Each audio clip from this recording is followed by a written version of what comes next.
even greater scale.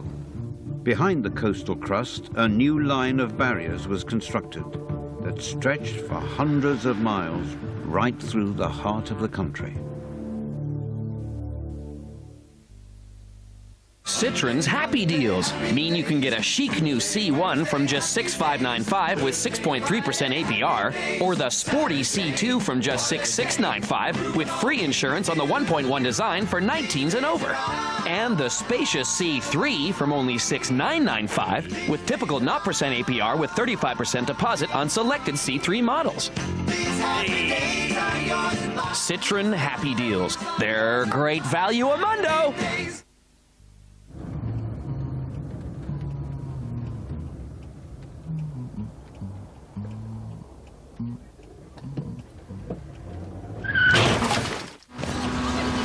How close does a biker have to be before you see them? Here. Here. Or here. At a junction, look, look, then look again. Think. Take longer to look for bikes. We won't be a second. Should we? Nah, more than give you a car insurance quote in a couple of minutes. It's dead easy. Lucky? Nice car, Tom. Yeah. Hey, look, I've got my quote. That's lucky. And it says I could save even more if I buy online.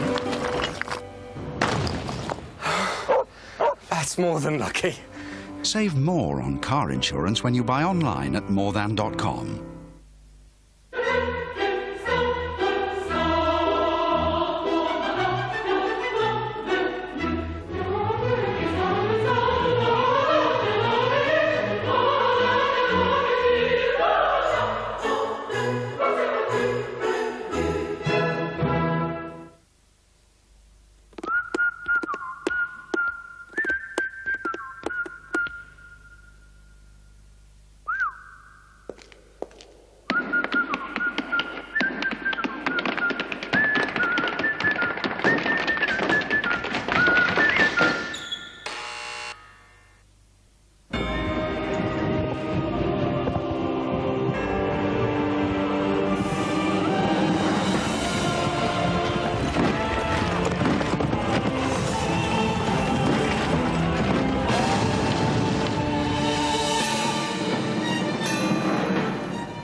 Lads. Nice one, mate. With smoothness and flavour, Tetleys don't do things by half. Everybody wants perfect vision. Who wouldn't? Imagine freedom from glasses and contact lenses. Laser eye treatment from Ultralaser has made this possible for thousands of people. The treatment itself, I can't fault it. The vision is even better now than it was with glasses. It's brilliant. Ultralaser offers Wavefront, the superior laser eye treatment for a better quality of vision. For a free DVD and information pack, free phone 08000 08000 or visit ultralaser.com. I'm so grateful. I really am grateful to Ultralaser. On DVD now. Where there's a will, there's a weapon. Lord of War. It was the biggest outbreak of any infectious disease the world has known, killing 50 million. Scientists now know it was bird flu. With H5N1 on our doorstep, they are now in a race to understand that bird flu in the hope of saving millions today. Beating bird flu, an Equinox special next Monday at 8 on 4.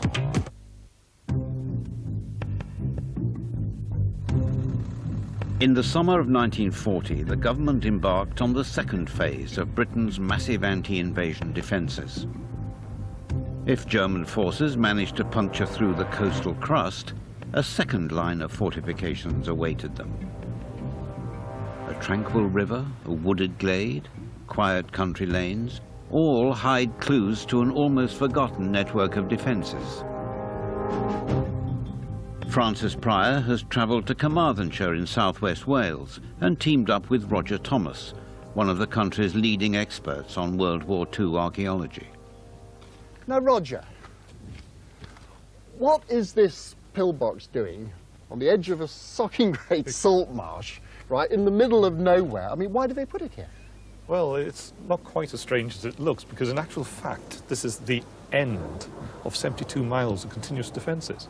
And if you come up on the bank here... Yeah? You can see, right, look, see the White House over there? Yeah. Just in front of that, there's another pillbox. So there'd be a pillbox over there, then another one? Yeah, there's pillbox after pillbox after pillbox. And they're all covering one another. They could all fire, Right. close enough to fire and support one another. That's an incredible undertaking. And then presumably also there'd have been, I don't know, anti-tank ditches, mines, barbed wire, tank traps even? Oh, tank traps, anti-tank cubes, rails, you name it, it's all there. Most pillboxes were surrounded by a network of trenches, but little evidence of these remains today. Would there have been as many earthworks as there would have been pillboxes? More. There'd be far more earthworks than there were pillboxes. When people see a pillbox, they see the concrete, they're blinded by the concrete, they forget the earthworks. So there'd have been earthworks all around here, would there? Oh, yeah. This pillbox marks the beginning of an intricate barrier of defences known as a stop line. As you drive along all over the country, you see pillboxes sitting there, and they're nearly always parts of systems. You don't build pillboxes in isolation. No. The Carmarthen stop line snakes through the Welsh countryside, a vast line of defences that was designed to halt any German invasion. Because of its remote location, it's one of the best preserved. Now, Francis Pryor and Roger Thomas are tracing its entire length. Well, Roger, clearly these various defences are following the railway embankment. I mean, you've got tank cubes there, you've got a socking great pillbox there, but what have we got over here? Right, well, what we've got over here are steel rails. Again, an anti-tank obstacle. If you look, they're old scrap tram lines. Oh, yeah. They've used metal from wherever they can get it. But why does it just end like that? It's simple. That's salt marsh. You try and drive a tank round that and it'll sink. And beyond there, you've got further defences. But I mean, there's just a vast amount of work in putting these things, bedding them in concrete. I mean, you know... Enormous. And this is just a small fragment of numerous lines of defence which crisscross the whole country. Giant ditches cut across the open fields of Britain, forming an impassable barrier against tanks.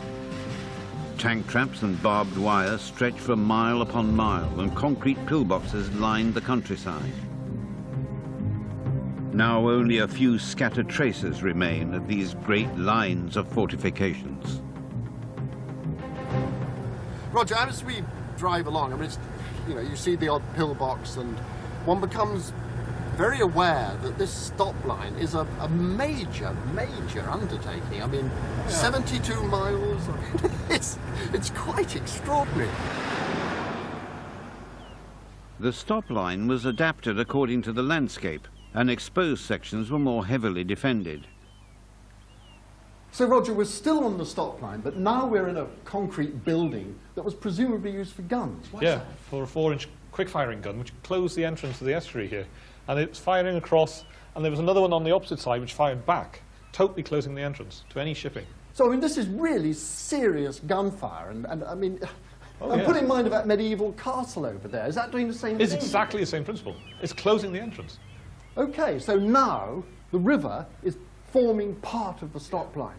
The river is the stop line. Right, OK, let's go upriver and have a look at it.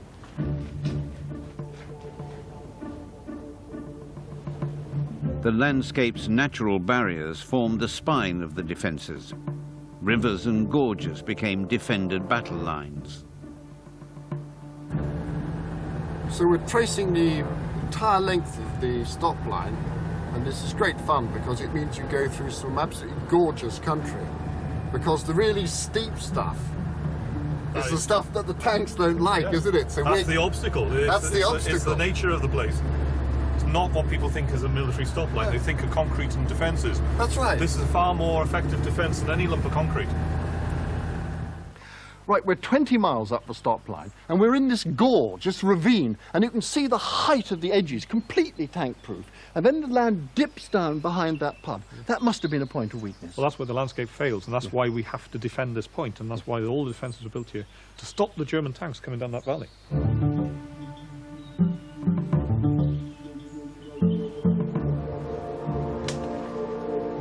Even the most unlikely spot was transformed into a potential death trap.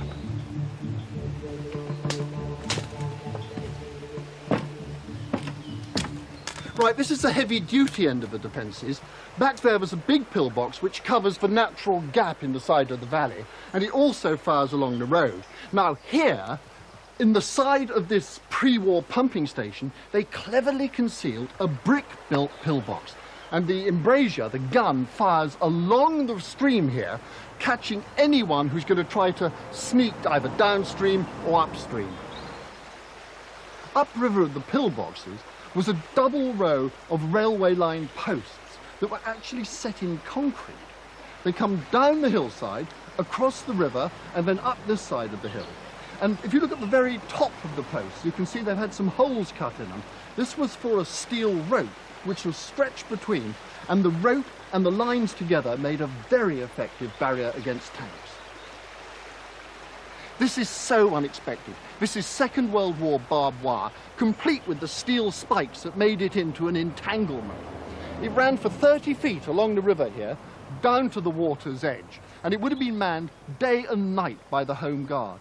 Now, it's an extraordinary thought, but here we are, in the middle of rural Wales, and there are people waiting for and expecting an invasion. So then a stop line basically consists of a natural feature in the landscape, like a river or a valley, which is reinforced at weak points by pillboxes, barbed wire, and all the rest of it. But the purpose of the thing was to slow down blitzkrieg, was to stop the German army whizzing around across the landscape. Basically making the whole advance grind to a halt. Oh, good grief, look at that. Oh, aren't they fantastic?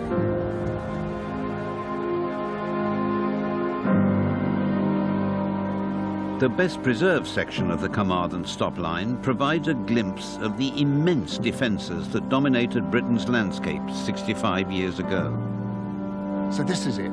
We've come to the end of the Carmarthen stop line, and it's taken us 72 miles to get here. Beyond us, over the horizon there, is the sea, and between us and the horizon is a landscape of deep valleys which would have been impossible for tanks to operate in. Now here, this is the last bit of open countryside, and that's why we've got tank traps, we've got a massive pillbox, and where I'm standing, this would have been thickly sown with mines. But I think these fragments of old defensive landscape are so important because they remind us that back in 1940, the entire population of these islands faced the very real threat of invasion. The Carmarthen stop line is just one of over 100 stop lines that cut across great swathes of Britain. The biggest of them was the GHQ line, which was designed to run the length of Britain, encircling London, and protecting its industrial heartland from invasion from the south and east. But the stop lines needed to be manned. This job often fell to the men of the Home Guard, a massive army of nearly 1.5 million volunteers who had to juggle full-time jobs and then after work hurried to carry out their defence duties. Aged 17, Robert Barnard was based in Barking, East London. Armed with a Sten gun, we were prepared to take on the Wehrmacht. How successful we would have been, I don't know, but we would certainly have tried. It's been 62 years since he last fired a machine gun. You are ready for firing. Yes, it all comes back to me. I can remember it so well. I like the old Sten. I thought it was an efficient weapon, and it will certainly kill you if you fire it at somebody. But I'd look forward to firing it again after all these years, yeah. In its early amateur days, the Home Guard was hampered by poor training and lack of weapons. But by early 1941, it had been moulded into an impressive fighting unit who would have fought ferociously to protect their country.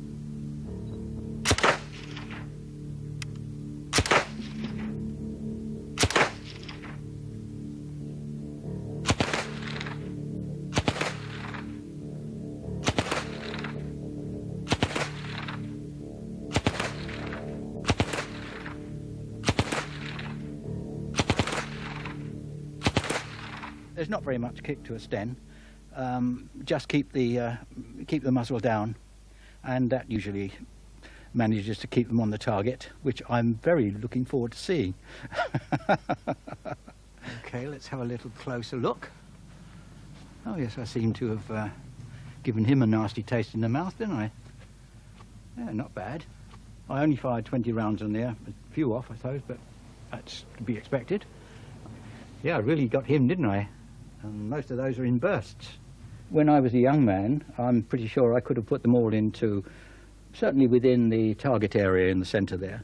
But I'm not disappointed. Don't forget I haven't fired that Sten gun, that particular Sten gun, since 1943, which is a very long time. And so it came out quite well, really.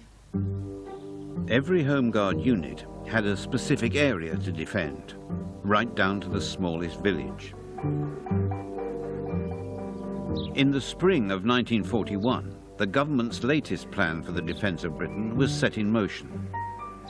If the Germans managed to overcome the coastal crust and the stop lines, they would encounter another hidden layer of defences, in which the Home Guard would play a pivotal role. This may look like a tranquil rural scene with a village nestling down there in the valley, but in fact it conceals clues to the final phase of anti-invasion defences that transformed the British landscape.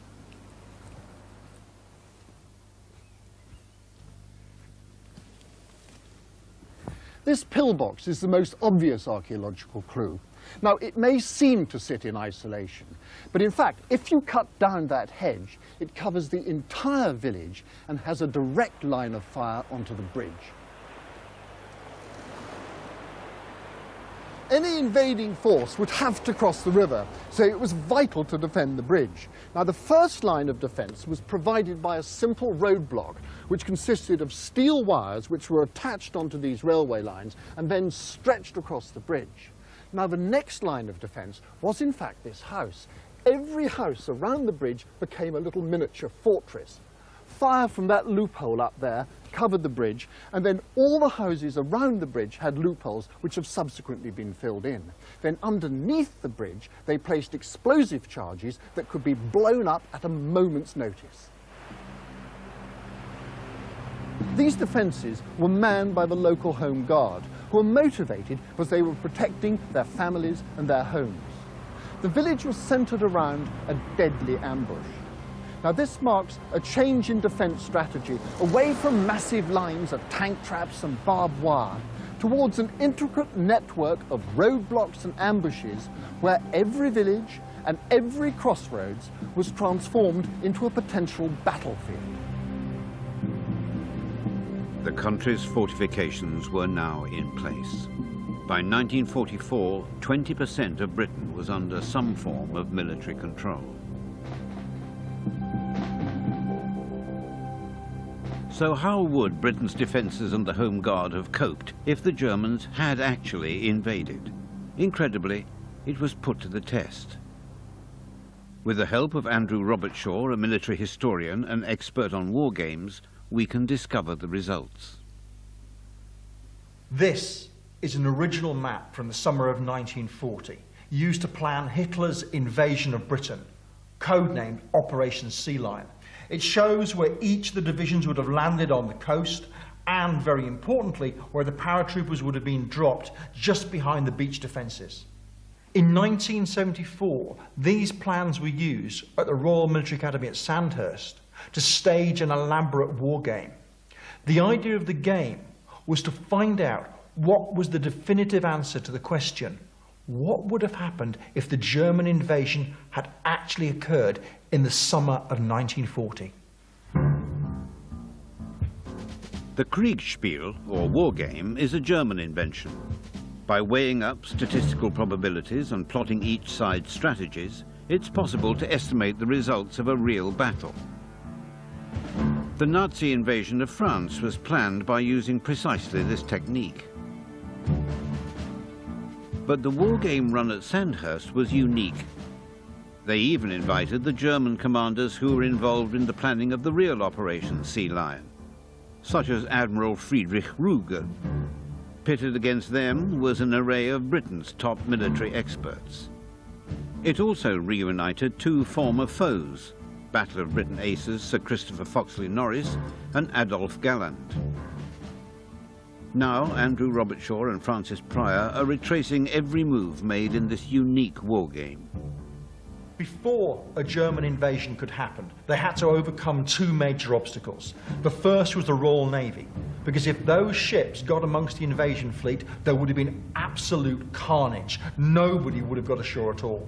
Therefore, the plan would have been to lay a thick belt of mines on each side of the invasion, right across the channel, isolating that whole area during the invasion phase. The next problem is the RAF. Again, they could do immense damage to any invasion fleet.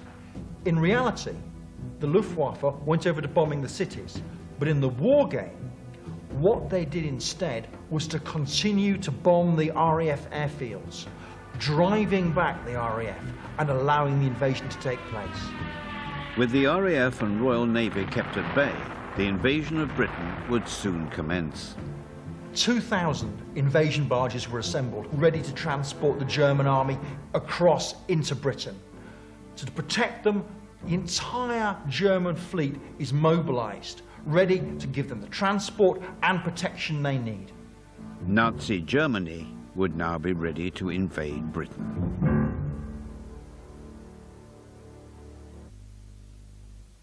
What makes an iconic sports car? Thrilling drive?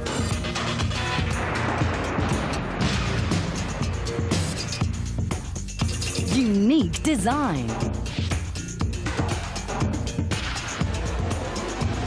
Or award-winning performance?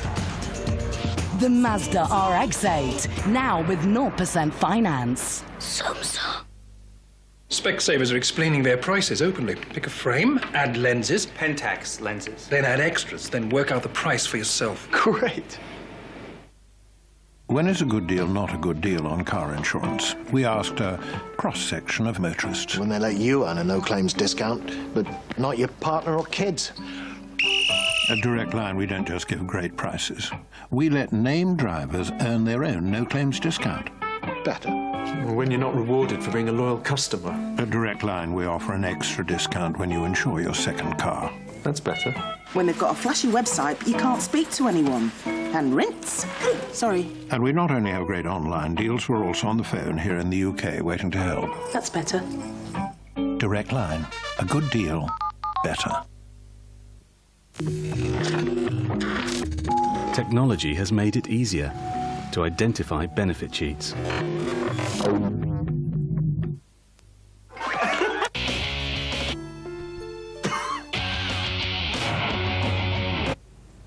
Whatever you need a PC for, Dell has the one you want for less than you might expect. In our March sale, this Dimension desktop with an Intel Pentium 4 processor is now only £399. Buy now and get £30 off, free shipping and handling, and McAfee Security Centre on selected desktops. Dell don't sell in the shops, so call or go online.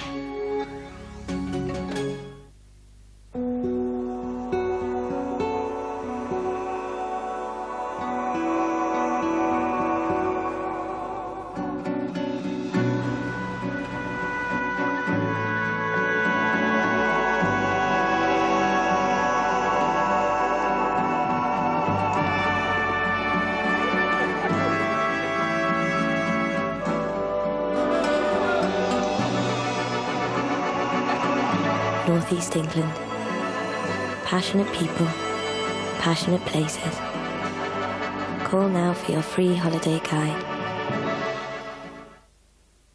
My business? Getting there. My business manager? Elsewhere. My job? All hours. My business manager? Strictly office hours. Look at me. My chat. Oh, that lovely. Thank you. Part of the service. My business manager's chat? Extra. There is another way. More business advisors in branch, phone support 24/7, and free face-to-face advice. My patient's exhausted. My account switched. For a tasty hot snack without all the hassle, hey, there's only one. Hot Pockets. New Hot Pockets from Maggie. Crispy, fresh-baked tasting pastry parcels that are packed full Full of delicious fillings, new frozen Hot Pockets, the crispy, fresh-baked taste. Hot Pockets! How did 3 young men from the West Midlands end up in the world's most notorious prison? You're now the property of the U.S. Marine Corps! From the acclaimed director Michael Winterbottom comes an award-winning film. For the first time since their release, the Tipton 3 give their own account of their terrifying ordeal. The Road to Guantanamo, Thursday at 9 on 4.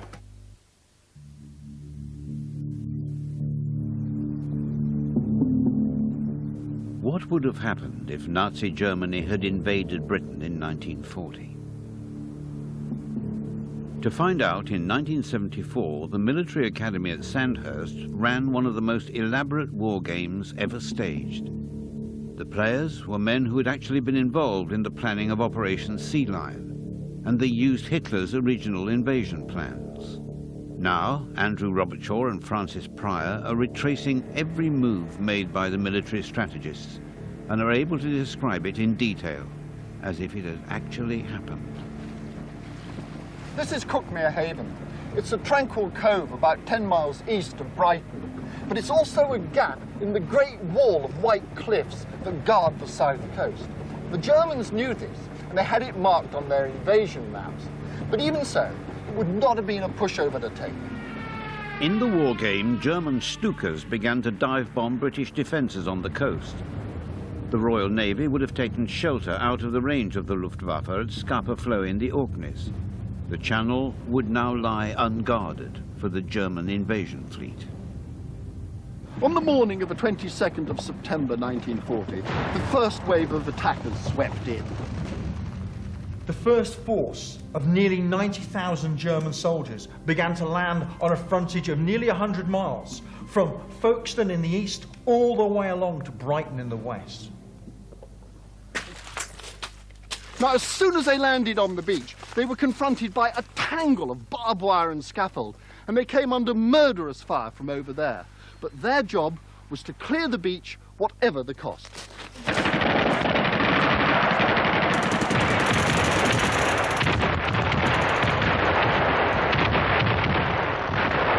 Just after first light, the first of nearly 600 German aircraft swept in low over the channel. This is what the British feared the most: the arrival of nearly 8,000 German paratroopers, dropping behind the defences into the unsuspecting fields of Kent. The Royal Navy would have immediately set sail, but it would take them almost 2 days to reach the channel. Meanwhile, on the beaches of southern England, the invaders would confront the first line of coastal defences. Anti-tank cubes and this